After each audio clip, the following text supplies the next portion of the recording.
Hi guys, இன்னைக்கு நம்ம பார்க்க போறது பார்ட்ஸ் ஆஃப் ஸ்பீச். சென்டென்ஸ்ல இருக்கிற ஒவ்வொரு வேர்ட்ஸையும் அதோட ஃபங்க்ஷன் வச்சு பிரிப்பாங்க. மொத்தம் பார்ட்ஸ் ஆஃப் ஸ்பீச்ல 8 டைப்ஸ் இருக்கு. Noun, pronoun, verb, adjective, adverb, preposition, conjunction, interjection. First noun. நவுன்னா ஒரு பர்சனோட நேமா இருக்கலாம், இல்ல இடமா இருக்கலாம், ஒரு பொருளா இருக்கலாம், இல்ல ஒரு ஐடியாவா கூட இருக்கலாம். எக்ஸாம்பிள் பார்த்தா உங்களுக்கு ஈஸியா புரியும். Ram is my brother. Ram எனது சகோதரன். இதுல ராம்ன்றது நவுன், ஏன்னா அது ஒரு பர்சனுடைய பேரு. Beach is my favourite place.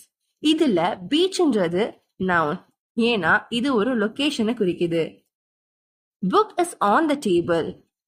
புக்ன்றது noun, ஏன்னா புக்ன்றது ஒரு பொருள் தானே. Freedom is important. ஃப்ரீடம்ன்றது ஒரு ஐடியா, அது ஒரு யோசனை. ஸோ ஃப்ரீடம் அப்படின்றது நவுன் தான். Next pronoun. ப்ரொனவுன் நவுனை ரீப்ளேஸ் பண்ண யூஸ் பண்ணுவோம். எக்ஸாம்பிள் பார்த்தா உங்களுக்கு புரியும். Ram is my friend. He is kind. இதுல ராம்ன்றது நவுன், ராம் என் ஃப்ரெண்டுன்றது ஒரு சென்டென்ஸ். அடுத்த சென்டென்ஸ்ல அவன் கைண்ட் ஆனவன் அப்படின்னு சொல்றோம். இத Ram is my friend, Ram is kind அப்படின்னு சொன்னா நல்லா இருக்குமா? இருக்காதுல்ல. So Ram is my friend, he is kind. இந்த ஹி ராம குறிக்குது. இந்த இடத்துல ஹீன்ற ப்ரொனவுன் ராம்ன்ற நவுனை ரீப்ளேஸ் பண்ணுது. சோ இது ஒரு ப்ரொனவுன். இன்னொரு example, they are my family. இதுல அவங்கெல்லாம் என் ஃபேமிலின்னு சொல்றாங்க. அவங்கெல்லாம் அப்படின்னு குரூப் ஆஃப் பீப்புள சொல்றதும் ப்ரொனவுன் தான். So தேன்றது pronoun. வெர்ப்னா என்னன்னா சென்டென்ஸ்ல என்ன ஆக்ஷன் நடக்குதோ அதுதான் வெர்ப். ஆக்ஷன் சொல்றது மட்டும் இல்லாம நிலைய சொல்றதும் வெர்ப் தான். எக்ஸாம்பிள் பாருங்க. அவன் வேகமாக ஓடுகிறான். He runs fast. இதுல ரன்றது ஆக்ஷன் வெர்ப். அவள் ஒரு மருத்துவர். She is a doctor. isங்கிறது வெர்ப். நிலைய சொல்லுது. அவ ஒரு டாக்டரா இருக்கான்னு சொல்றது. அடுத்தது அட்ஜெக்டிவ். அட்ஜெக்டிவ்ன்றது நவுன் அண்ட் ப்ரொனவுனை டிஸ்கிரைப் பண்ணும். அதாவது நவுன் அண்ட் ப்ரொனவுனை பத்தி சொல்ற வேர்ட்ஸ்லாம் அட்ஜெக்டிவ். ராம் புத்திசாலி. இத இங்கிலீஷ்ல ராம் இஸ் இன்டெலிஜென்ட்னு சொல்லுவோம்.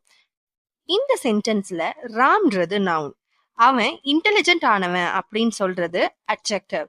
சோ இன்டெலிஜென்ட் அப்படின்றது அட்ஜெக்டிவ். அடுத்தது அவன் உயரமானவன். He is tall. இதுல டால் அப்படின்றது தான் அட்ஜெக்டிவ். அடுத்தது அட்வர்ப். ஒரு வேர்ப் இல்லனா ஒரு அட்ஜெக்டிவ் இல்லனா இன்னொரு அட்வர்பை டிஸ்கிரைப் பண்ணும். She runs fast. இதுல அவ ஓடுறான்றத அவ ஃபாஸ்டா ஓடுறான்னு சொல்லுது. சோ ஃபாஸ்ட்ன்றது அட்வர்ப். அவ ரொம்ப சந்தோஷமா இருக்கா. She is very happy. நமக்கு ஆல்ரெடி தெரியும், ஷீன்றது ப்ரொனவுன், இஸ்ன்றது வெர்ப், ஹாப்பின்றது அட்ஜெக்டிவ். அவ சந்தோஷமா இருக்கான்றத அவ ரொம்ப சந்தோஷமா இருக்கான்னு சொல்லுது. சோ வெரின்ற வேர்ட் தான் அட்வர்ப். அட்வர்ப் இன்னொரு அட்வர்பை டிஸ்கிரைப் பண்ணும். நம்ம பார்த்த சென்டென்ஸ்ல she runs fastன்னு சொன்னோம், கரெக்டா? இந்த சென்டென்ஸ் பாருங்க. அவள் மிக வேகமாக ஓடுகிறாள். She runs extremely fast. அவ வேகமாக ஓடுறா அப்படின்றத அவ மிக வேகமாக ஓடுறான்னு சொல்லுது. சோ எக்ஸ்ட்ரீம்லின்றது அட்வர்ப். அடுத்தது ப்ரிபோசிஷன். ஒரு சென்டென்ஸ்ல இருக்கிற நவுனுக்கும் ப்ரொனவுனுக்கும் அதே சென்டென்ஸ்ல இருக்கிற மற்ற வேர்ட்ஸ்க்கும் இருக்கிற ரிலேஷனை காட்டுற வேர்ட். என்ன மாதிரி ரிலேஷன், அதாவது தொடர்பை காட்டும்னா இடம், நேரம், திசை, காரணம் போன்ற தொடர்பை காட்டும் சொல்லலாம் ப்ரிபோசிஷன் சொல்லுவோம். எக்ஸாம்பிள் பார்க்கலாம். The book is on the table. இதுல புக்ன்றது நவுன், அது எங்க இருக்குன்னு சொல்ல ஆன்ற ப்ரொனவுனை யூஸ் பண்ணியிருக்கோம். She was born in December. அவள் டிசம்பரில் பிறந்தாள். இந்த சென்டென்ஸ்ல இன்றது ப்ரிபோசிஷன். ஷீன்ற ப்ரொனவுன் எப்ப பிறந்தான்ற டைம் சொல்லுது. அடுத்தது கன்ஜக்ஷன். ரெண்டு வார்த்தைய இல்லனா ரெண்டு சென்டென்ஸ கனெக்ட் பண்ண யூஸ் பண்ற வேர்ட்ஸ கன்ஜக்ஷன் சொல்லுவோம்.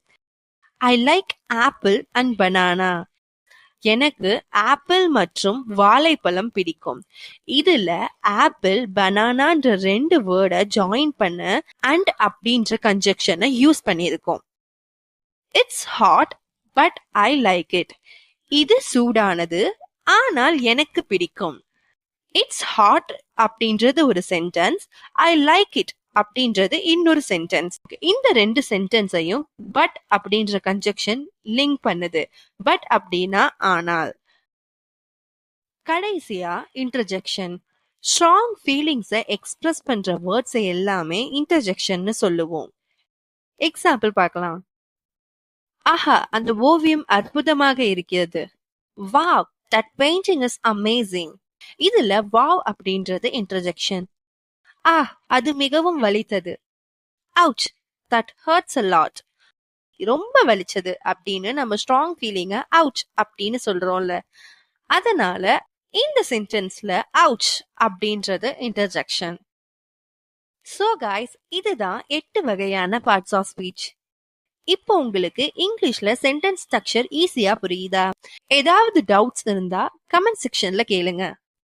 மறக்காம லைக், ஷேர் அண்ட் சப்ஸ்கிரைப் பண்ண மறந்துடாதீங்க.